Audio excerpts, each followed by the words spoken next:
Good morning बच्चों।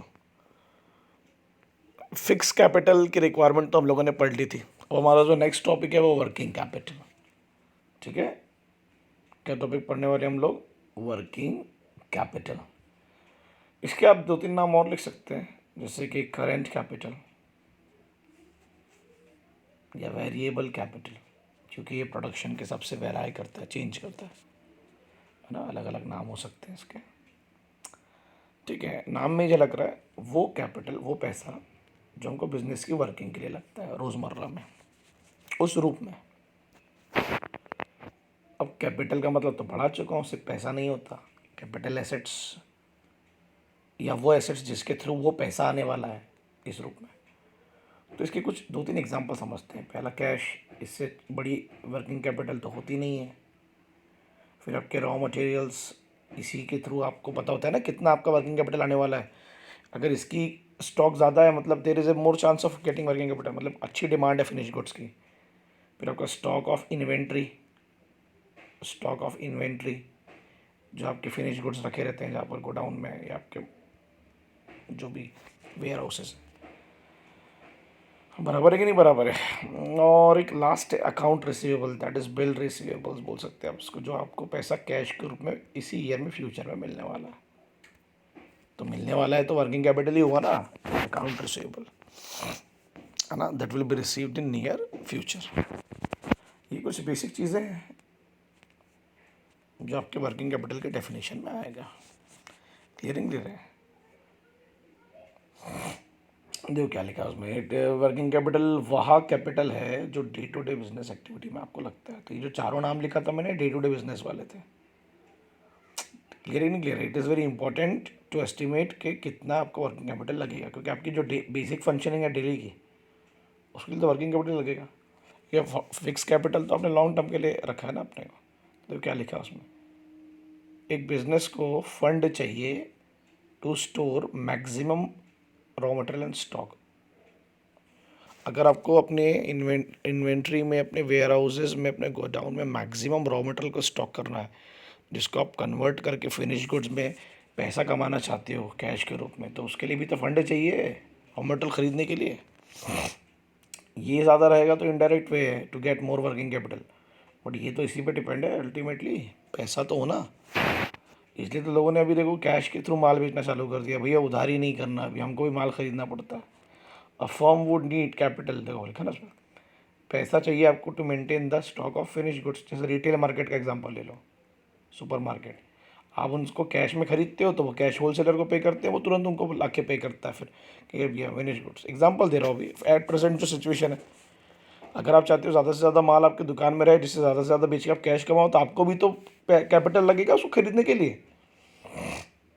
इन actual practice goods are sold, देखो लिखा ना उसमें, दो तरीके से गुड्स बेचे जाते हैं, या तो कैश में, क्रेडिट में।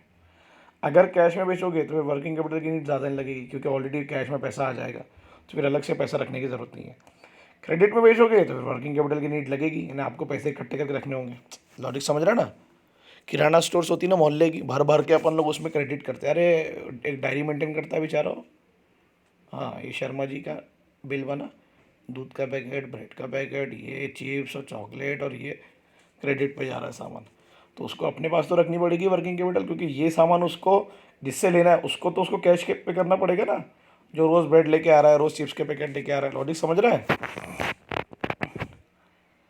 देखो, goods sold on credit do not cash immediate give cash, आपको तुरंत वो कैश नहीं देगा, है ना। फैच आपको मिलेगा नहीं तुरंत, उसके लिए आपको रुकना पड़ेगा। वो person to person, mohalla to mohalla, business to business differ करता है। Firm will have to arrange funds till the amount is collected from the debtors.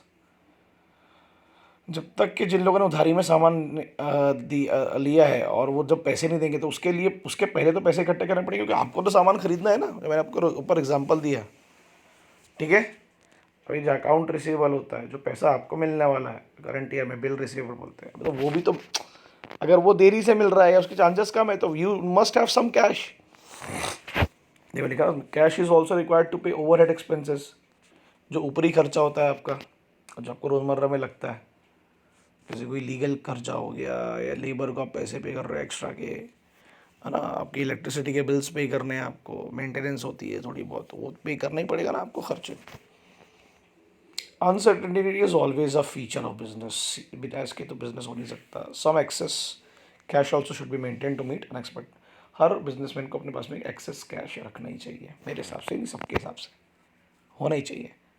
Unexpected expenses मेरे ख्याल से मालूम कि लाइफ में ना, एक बात ध्यान रखना, आप जिस फेज़ में जी रहे हो अभी, आप लोग छोटे हो अभी, उम्र आपकी कम है, बट आपने अपनी लाइफ में एक ऐसा फेज़ देख लिया है जो बिजनेस के लिए सबसे वर्स्ट हो सकता है। एक नोटबंदी का टाइम था, उसके 60 70 80 दिन, और एक ये जो हमने देखा, ये तो मतलब आने वाली कई जनरेशन्स को याद रहेगा, क्योंकि कई बिजनेसेस तो ख़त्म हो गए। They don't have cash to purchase the raw material. काय को उनको डिस्ट्रीब्यूटर मैन्युफैक्चरर बेचेगा, रे पैसे दे और माल ले जा, तो वो माल ही नहीं ला पाएगा तो बेचेगा से। अभी जो सिचुएशन है, इट इज़ ऊपर वाला करे जल्दी ख़त्म, बट वर्स्ट सिचुएशन है। ओवरहेड की मीनिंग दे दिया उन्होंने, है ना, इनडायरेक्ट कॉस्ट बोलते हैं उसको। अब ये वो खर्चे जो डायरेक्ट नहीं इन्वॉल्व होते गुड्स में, बिजनेस रन करने में डायरेक्ट नहीं लगते, बट ये अदर एक्सपेंसेस जो देखो आ गया ना, अकाउंटिंग फ़ी अकाउंटेंट को, advertising, insurance, interest, legal fees जो मैं भी पे कर रहा था, बैंक का interest, repair, taxes, telephone bills, travel expenditure, ये गुड्स में तो नहीं लगे ये खर्चे आपको, इसलिए डायरेक्ट कॉस्ट में नहीं आया। बट ये खर्चे भी तो आपको बियर तो करने ही पड़ेंगे बिजनेस चलाने के लिए, इसमें से ऐसा कोई खर्चा नहीं जो, और ये सब खर्चे अगर आप मान लो पर्सनल भी, तो रिकवर तो बिजनेस से ही करोगे ना, फॉर एग्जाम्पल के तौर पर। बट ये सब बिजनेस से रिलेटेड खर्चे हैं ना, जो बिजनेस में यूज़ होने वाली चीज़ें ना, ठीक है, क्लियर। ऊपरी खर्चे बोल सकते हैं इसको, और ये ऊपरी खर्चे भी तो ये जो खर्चे हैं, इनका बिजनेस से कोई लेना देना नहीं, आपको पे करना है, दुकान चले ना चले, you have to pay, you have to pay, you have to pay, you have to pay. Logic समझ रहा है, you have to pay, you have to bear, you have to pay that, you have to pay that. ये सरकार ने overhead खर्चे तो माफ़ किए अभी अपन लोग, इंटरेस्ट का, लीगल फीस का, टैक्सेशन का, अभी जो सिचुएशन चल रही है ना, इनडायरेक्ट कॉस्ट कहते हैं इसको। वो खर्च डायरेक्ट गुड्स बनाने में इन्वॉल्व नहीं है, बट ये खर्च तो हो रहा है हमको। गुड्स बनाने में जो खर्च है वो तो रॉ मटेरियल का है और अदर चीज़ों का, लेबर का है। तो आपको you need capital to make inventories, ज़्यादा से ज़्यादा स्टॉक रहे आपके पास में। जितना स्टॉक रहेगा ना, चाहे रॉ मटेरियल का हो, सेमी फिनिश गुड्स का हो, या फिनिश गुड्स का हो, अच्छी बात होती है बिजनेसमैन के लिए। फिर आ गया फाइनेंस रिसीवेबल, जो मैंने आपको अभी बताया, अकाउंट रिसीवेबल, बिल रिसीवेबल, जो पैसा आपको करंट ईयर में मिलने वाला है। बिल्स होते हैं ना, अपन चेक जो लगाते हैं बैंक में ले आके ना, 1 साल के अंदर का, इसलिए करंट अकाउंट में आ रहा है या वर्किंग कैपिटल में आ रहा है, ठीक है। अपने डे टू डे जो आपके ऑपरेटिंग एक्सपेंसेस है, एक बात ध्यान रखना मेरे दोस्त, बिजनेसमैन के पास 2 ऑप्शन होते हैं। एक होती है उसके फिक्स एक्सपेंसेस, जैसे जो लग चुका है खर्चा लैंड बिल्डिंग मशीन में, और एक होता है मेरे बच्चों उसका वर्किंग। एक बात बता दूँ मैं आपको, बहुत पते की, बिजनेस तब बंद होता है जब ये रिकवर नहीं हो रहा है, क्योंकि ये तो आपको लग गया ना लॉन्ग टर्म के लिए, रोज़ रोज़ तो नहीं खरीदोगे लैंड बिल्डिंग मशीन। जब ये खर्चा रिकवर नहीं होगा तो you have to shut your business. Logic समझा। अभी जितने बिजनेसेस बंद हो रहे हैं, ये जो ओवरहेड एक्सपेंसेस या जो आपके वर्किंग कैपिटल के खर्चे हैं, पैसा ही नहीं है तो मैं माल नहीं खरीद पा रहा हूँ, तो बनाऊंगा कैसे, क्योंकि जिससे मैं माल खरीद रहा हूँ वो बोल रहा कैश दे। लॉजिक समझ रहा है। लैंड बिल्डिंग पे तो लग गए ना पैसे तुम्हारे। अभी गम्मत जम्मत की बिल्डिंग तो बन गई रेस्टोरेंट की, रोज़ रोज़ तो बनाना नहीं है उसको, रोज़ रोज़ तो किचन नहीं बनाना है, बट रोज़ उसको वेटर को पैसे देने होंगे, कुक को पैसे देने होंगे, सब्जी लानी होगी। लॉजिक समझ रहा है, तो कैश तो लगेगा।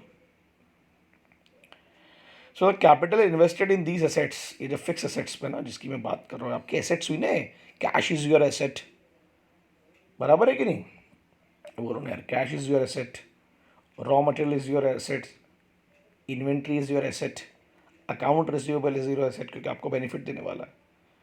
इसी को हम क्या कहते हैं, जो पैसा हम इनमें लगा रहे हैं इसी को कहते हैं वर्किंग कैपिटल, ठीक है। चलो तुमसे एक प्रश्न है, मैन्युफैक्चरिंग बिजनेस और रिटेल बिजनेस किसको ज़्यादा कैश लगता है, सोच समझ के आंसर देना। रोज़ का कैश किसको लगेगा कि भाई मेरे पास आएगा तो मैं ख़रीदूँगा। इनको तो ये तो बल्क में लेते हैं क्रेडिट पे सामान, इनको लगता है रोज़ का कैश। इनके पास अगर रोज़ पैसा नहीं आया तो ये बेचारा माल कहाँ से खरीदेंगे फिर। लॉजिक समझ रहा है ना, इनको भी तो किसी को देना है। इनको ये जो मैन्युफैक्चरिंग वाले इनको फिक्स कैपिटल ज़्यादा लगती है। Some authorities consider working capital is equivalent to excess of current assets और करंट लाइबिलिटी। मैं समझा रहा तो आपको इसका मतलब, ये इन्होंने डेफिनेशन लिखी है, पर ये इसका थोड़ा सा मैं आपको समझाता हूँ। आपने माल बेचा अपनी दुकान में, फॉर एग्जांपल के तौर पर देखो, बहुत इजी है। आपने 200 रुपये का माल बेचा, ठीक है, ध्यान देना, ये हो गई आपकी करंट एसेट। पैसा है ना आपके पास, कैश आया, आपकी एसेट हो गई। अब पैसा बेच आएगा, आप सामान बेच के, तो कुछ आपको भी तो पे करना है। ओवरहेड एक्सपेंसेस थे ना, लेबर को पे कर, लेबर आपको रेंट पे करना है, आपको रिपेयरिंग के पैसे पे करने हैं, आपको इंटरेस्ट पे करना है, तो खर्चे आपके भी तो होंगे, है ना। जिससे माल खरीदे उसको पे करना है। क्लियर है कि नहीं? तो मान लो आपने 100 रुपये पे कर दिए, तो जो पे करना था वो क्या हो गई आपकी current liability. You have to pay that. आपको भी तो रोज़मर्रा में खर्चे देने होते हैं। कितना बचा? 100 रुपये। अब ये 100 रुपये आपके हैं, ये कोई नहीं ले सकता आपसे। अब ये, अब इसको आप यूज़ करो जहाँ यूज़ करना है। ये हो गई आपकी working capital. So that is the formula of working capital, current assets minus current liability. अभी ऐसा भी हो सकता है कि लोगों की करंट लाइबिलिटी ज़्यादा हो और पैसा ना आ रहा हो, तब तो जेब से लगाने पड़ रहा हो। अभी जो स्थिति है बहुत ख़राब है। ठीक है, क्लियर है? देखो, डेफिनेशन है different different, and we have to understand the definition. क्या लिखा है इसमें? The excess of current asset, है ना। जो करंट एसेट अगर करंट लाइबिलिटी से ज़्यादा हुई, जो मेरे एग्जांपल में था, उस और जो बचेगा तो उसी को हम क्या बोलेंगे फिर? Net working capital. जो 100 रुपये बचे थे, है ना। जो गस्टनबर्ग है, जो बहुत बड़े इकोनॉमिस्ट आप कह सकते हैं इनको, फाइनेंशियल एनालिसिस्ट, इनका ऐसा कहना था कि ही डज नॉट से इट इज़ वर्किंग कैपिटल। उनका कहना सर्कुलेटिंग है, क्योंकि बिजनेस में सर्कुलेट होती है, रोज़ लगता है ना, तो कभी कम कभी ज़्यादा, तो सर्कुलेट होती है बिजनेस में। हमारे पास आती है, फिर हम किसी और को पे करते हैं, फिर हमारा ऐसा है ना, यही होता है ना। कैश आया, फिर मैंने उसको किसी और को पे किया। लॉजिक समझ रहा है? It's like circulating in the business. एक का एक्सपेंस, दूसरे की इनकम। लॉजिक समझ रहा है? फिर आप किसी और को पे करोगे तो आपका एक्सपेंस, फिर किसी और की इनकम, यही चलता है बिजनेस में। जो अदर अथॉरिटीज़ है, उनका वर्किंग कैपिटल का कहना था कि it is equivalent to current asset. उनका ना, जितनी करंट एसेट होती है वर्किंग कैपिटल ऊपर उन्होंने कहा, मगर नहीं नहीं, आपको उसमें से ये माइनस तो करना पड़ेगा। डेफिनेटली यार, ये तो रोज़मर्रा के खर्चे तो माइनस करने पड़ेंगे। जेएस मिल की डेफिनेशन कहती है, मेरे को जेएस मिल नाम आ गया भाई, कुछ याद आया? इकोनॉमिक्स पढ़े हो ना, सब काम आने वाला भैया। जेएस मिल कहते हैं the sum of current assets is working capital. Sum समझा? करंट एसेट जो भी आपके रूप में आया है, कैश के रूप में, अकाउंट रिसीवेबल के रूप में, है ना, जो भी आपके पास में पैसा आ रहा है ना, इन्वेंट्री के रूप में आप जो एक्सपेक्ट कर रहे हो कितना आने वाला है, तो उसको सम पूरा प्लस कर दो, उसमें से करंट लाइबिलिटी को माइनस कर दो, तो डेफिनेटली जो ऊपर का बचेगा वर्किंग कैपिटल होगा। होगा कि नहीं होगा? तो डिफरेंट डिफरेंट डेफिनेशन है ना। पूरी करंट एसेट को जब आप ऐड कर देते हो, जो मैंने ऊपर किया, अभी यहाँ पर किया ना, उसी को हम क्या कहते हैं? Gross working capital. क्लियर है कि नहीं क्लियर है? ग्रॉस क्यों कहा? क्योंकि अभी तक हमने उसमें से करंट लाइबिलिटी को माइनस नहीं किया। जैसे ही माइनस करेंगे तो नेट नेट बचेगी, तो ऑटोमेटिकली अगर ग्रॉस ज़्यादा आएगी तो नेट भी ज़्यादा ही बचेगी ना। आप तो चाहोगे ना? अरे हाँ कि ना? चलो बढ़िया। ये देखो, छोटा सा डायग्राम दिया है उन्होंने आप लोगों को समझाने के लिए। मैं उम्मीद कर रहा हूँ आपको समझेगा। साइकिल देख लो भाई, एडिशनल इन्फॉर्मेशन की। प्रोडक्शन करना है, प्रोडक्शन के लिए रॉ मटेरियल के लिए पैसा लगेगा, जैसा पैसा लगता है। इन्वेंट्री मेंटेन करते हो ना, रॉ मटेरियल की, फिनिश गुड्स की सेल्स करते हो, करते कि नहीं करते हो? रिसीवेबल जो पैसा आपको मिलने वाला है वो कलेक्ट हुआ कैश के रूप में, फिर आप ऑपरेटिंग एक्सपेंसेस लोगे। ये सब कनेक्टेड चीज़ें, 4 वर्ड लिखे होंगे, inventory, operation, cash and receivable. 4 चीज़ें आपको ध्यान रखनी है। तो यहाँ लिखा है उसमें, आपको पैसा लगेगा ही लगेगा अपनी वर्किंग कैपिटल नीड्स के लिए। क्यों? क्योंकि आप उसमें से बहुत सारी चीज़ें खरीदोगे, रॉ मटेरियल खरीदने के लिए पैसा लगाओगे, फिर कुछ आपको पे करना है वेजेस, कुछ एक्सपेंडिचर रोज़मर्रा के होते हैं। तो नॉर्मली आप लोग कोशिश करते हो कि आपका जो वर्किंग कैपिटल है वो which was in the form of cash, उसको हम इन्वेंट्री में भी कन्वर्ट करते हैं, क्योंकि जो पैसा आया आपने उससे कुछ खरीदा ना, रॉ मटेरियल, है ना, finish goods. Retailer finish goods खरीदता है, मैन्युफैक्चरर है तो वो रॉ मटेरियल खरीदेगा। ठीक है, अब मैन्युफैक्चरर मतलब जो समोसे बेचने वाला, वो भी एक, उसका भी एक प्रोडक्शन हो रहा है वहाँ पर, ये ध्यान रखना। तो उसको भी तो आलू खरीदना है, ठीक है, तो कैश में बेचेगा तभी तो आएगा। तो लिखा ना इसमें, देखो, with the sale in of finish goods, ये ऊपर वाला पढ़ ली, raw material converted into work in process and then to finish goods. जितने फिनिश गुड्स बिकेंगे है ना, उतना आपको क्या आने के चांसेस रहेंगे, पैसा, कैश। समझे कि नहीं समझे? अकाउंट रिसीवेबल तब आता है जब आप नॉर्मली काय में बेचते हो, क्रेडिट पे बिल बनता है ना आपके नाम पर, तो अब कब पे करोगे, 2 महीने में, 3 महीने में।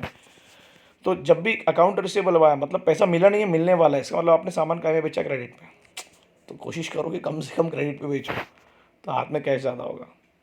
तो क्या लिखा उसने, नॉर्मली अकाउंट रिसीवेबल है मैच्योरिटी ऑफ स्पेसिफिक डेज, बोला ना 30 दिन में पैसे दे देगा, 60 दिन में पैसे, तो मैच्योरिटी डेज होते हैं बिलिंग डेट पर।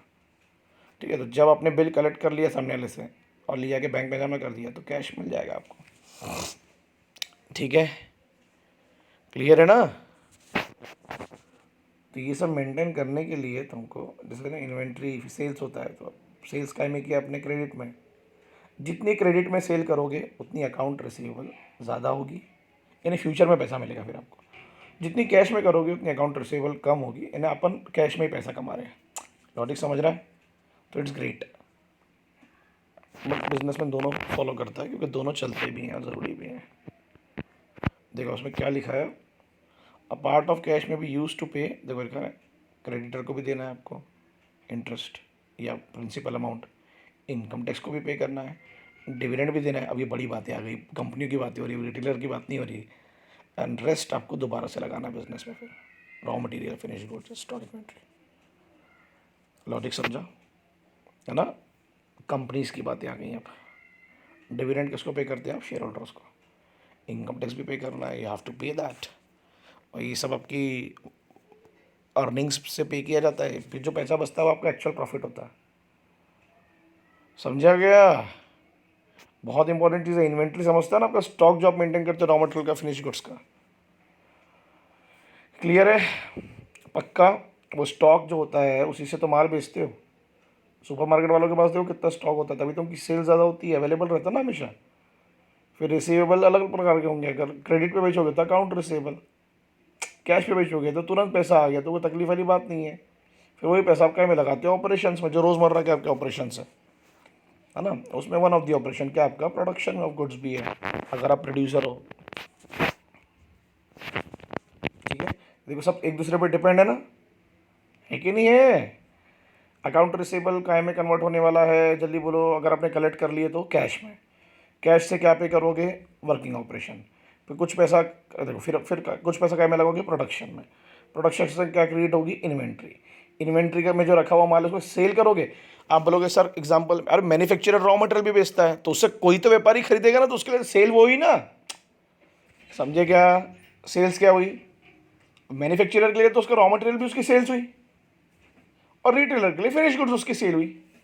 सेल किए, सेल अकाउंट रिसीवेबल में किए, तो बन ये पड़ रहा है। जो कन्वर्जन कलेक्शन समझा, आपने जो पैसा कलेक्ट किया अपने डेटर से, जिसको आपने उधारी में सामान बेचा था, तुरंत काय में कन्वर्ट करोगे उसको, कैश में। ठीक है, समझा? अगर ये समझ गया है तो मज़ा आ जाएगा पढ़ने में। तो यहाँ लिखा हुआ ना, पूरा प्रोसेस लिखा हुआ उसमें। जो कैश में था उसको आपने ओवरहेड एक्सपेंसेस पे किए, फिर बाकी आप काय में कन्वर्ट किया, इन्वेंट्री में, यानी प्रोडक्शन के थ्रू। रॉ मटेरियल को कन्वर्ट किया फिनिश गुड में, फिनिश गुड्स अब बेचोगे आप। अब बेचोगे काय में, मोस्टली वो बोल रहा है क्रेडिट पे बेचते हो तो अकाउंट रिसीवेबल, उधारी में, तो जो पैसा फिर जब कन्वर्ट होगा कलेक्ट करने के बाद, तो कैश, फिर वही साइकिल घूमते रहेगी। इसलिए अभी बिजनेसमैन क्या कर रहा है, भैया कैश में ले लो कि मेरे पास में उतना पैसा है नहीं। ठीक है, समझा? पक्का समझा? अभी अगर ये आपको समझ में आ गया, चारों चीज़ें समझ में आ गई है ना, क्योंकि प्रोडक्शन करने वाले को क्या खरीदना है, रॉ मटेरियल, है ना, उससे वो अपना फिनिश गुड्स बनाएगा। ठीक है, फिर वो फिनिश गुड्स बना के या तो खुद बेचेगा, या जिसको उससे खरीदना उसको देगा। लॉजिक समझ रहा है? फिर वो अपनी इन्वेंट्री मेंटेन करेगा, या तो वो खुद, या जिसने उससे खरीदा है वो, फिर वो सेल्स करेगा, है ना। सेल्स करने के बाद या तो वो अकाउंट, अगर वो क्रेडिट पे बेचता है तो रिसीवेबल आएंगे उसके पास, बिल को कलेक्ट करेगा, कलेक्ट करने के बाद वो काय में आएगा, कैश, फिर वही साइकिल घूमते रहेगी। ठीक है, पक्का समझा? तो समझा तो बढ़िया बात है ना। तो अपन ये 2 फैक्टर्स इसके भी आज पढ़ लेते हैं कि जो factors affecting working capital requirement, किन किन को वर्किंग कैपिटल की ज़रूरत ज़्यादा पड़ती है। ठीक है, तो ये आपको ध्यान रखना है। सबसे पहले नेचर ऑफ बिजनेस, अब भी मैंने आपको पढ़ा है। अगर देखो किन को ज़्यादा लगेंगे, अगर आप मैन्युफैक्चरिंग में इन्वॉल्व हो, ऐसे गुड्स बना रहे हो डेली कंजम्पशन के, जैसे मिल्क हो गया, ब्रेड हो गया, है ना, you need less working capital. Logic समझ रहे हो? क्योंकि आप रोज़ बना रहे हो, रोज़ बेच रहे हो, तो आपके पास इनफ कैश इनफ्लो होगा, कैश आते रहेगा, तो फिर आपको अलग से ज़्यादा पैसे रखने की ज़रूरत नहीं है। तो रोज़ पैसा आएगा तो रोज़ वो पे कर देंगे अपनी लाइबिलिटी, और जो बचेगा वो बिजनेस में लगा देंगे, क्योंकि डेली कंजम्पशन वाली चीज़ें है ना। अभी हम दुकान जाते हैं तो हम दूध पैसे दे के खरीद रहे हैं, तो दूध बेचने वाले को जब रिटेलर पैसे पे करेगा तो वो तुरंत भेजेगा अगले दिन। हाँ, ब्रेड वाला तुरंत, कोई उधारी नहीं, है ना। लाइक वाइज पब्लिक यूटिलिटी जो सर्विसेज होती हैं, जो सरकार गवर्नमेंट के अंडर होती हैं, जो वेलफेयर के थ्रू, जैसे रेलवे पब्लिक यूटिलिटी सर्विस हो गया, दिल्ली की मेट्रो पब्लिक यूटिलिटी सर्विसेज हो गई, उनको भी छोटा सा अपना एक स्मॉल वर्किंग कैपिटल रखना पड़ता है कि कैश आता रहे उनके पास में, flow of for their customers, from their customers, है ना, पैसा मिलता रहे। देखो लिखा है उसमें, ये वो सर्विसेज होती हैं such as transportation, gas, electricity, जो सरकार के द्वारा दी जा रही हैं, वो पब्लिक यूटिलिटी, है ना, जिसका मोटिव वेलफेयर है, तो उसमें भी तो कैश होना चाहिए उनके पास में। तभी तो देखते हो ना, मेट्रो वाला कैश में दे रहा, भले आपसे पैसे कम ले रहे हैं बट कुछ तो कैश हो ना, क्योंकि उनको भी तो सर्विस देने के लिए पैसा चाहिए, उनको भी तो लेबरर्स को देना है, मेंटेनेंस के लिए रखना है, ठीक है। ये रोज़मर्रा की चीज़ हो गई। अब रेलवे रोज़ कैश में डील करता है ना, कि तुम उधारी में जा रहे हो, दिल्ली मेट्रो कैश में डील करता है, गैस रोज़ लगती है, अब रोज़ बिक रही है, रोज़ कोई ना कोई खरीदा है तो कैश में डील करता है, इलेक्ट्रिसिटी उधारी में लेते हो क्या। तो जब पब्लिक यूटिलिटी बिजनेसेस होते हैं उनको भी वर्किंग कैपिटल ज़्यादा लगती है, मतलब उनके पास भी कैश ज़्यादा होना, उनके पास भी रॉ मटेरियल ज़्यादा पड़े रहना चाहिए। अब आ जाओ ऑन द कॉन्ट्रेरी, वो बिज़नेस जो लग्जरी गुड्स बनाते हैं, TV, fridge, washing machine, mobile phone, ये रोज़ खरीदते हैं क्या हम लोग? नहीं सर, रोज़ नहीं खरीदते, एक सीज़न, हर चीज़ का एक सीज़न होता है इनका, रोज़ नहीं बनाते इन लोग चीज़ों को। एक 1.5 महीने में नया मॉडल आ रहा है, 2 महीने में नया मॉडल आ रहा है, तो इनको लगती है, देखो अब ध्यान रखना, मगर इनको डेफिनेटली इनको भी तो पैसा लगेगा, है ना। आपको रोज़ खरीदना नहीं, बट इनको तो बना के रखना है, तो उसके लिए उनको huge amount of working capital लगेगी। क्यों? उसका रीज़न है, इन लोग क्यों बहुत सारा पैसा रखते हैं अपने पास में, क्योंकि ये जो आइटम्स है फ्रीक्वेंट नहीं बिकते, रोज़ नहीं बिकते, तो रोज़ कैश नहीं आता, तो रोज़ आता नहीं, बट रोज़ लगेगा तो इनको, क्योंकि इनको भी तो एसेसरीज खरीदनी है ना, बना के रखने के लिए, शोरूम के मेंटेनेंस रखने हैं, इंजीनियर्स को पैसे पे करने हैं, लॉजिक समझ रहे हो। तो इनको क्यों ज़्यादा लग रहा है, क्यों अलग से पैसा रखना पड़ रहा है, बिकॉज इनकी सेल फ्रीक्वेंट नहीं है। ऊपर वाले बिजनेस को क्यों कम लग रही थी वर्किंग कैपिटल, क्यों उनको ज़्यादा पैसे जमा नहीं करने पड़ते, क्योंकि उनका मैक्सिमम काम कैश में हो रहा था। लॉजिक समझा?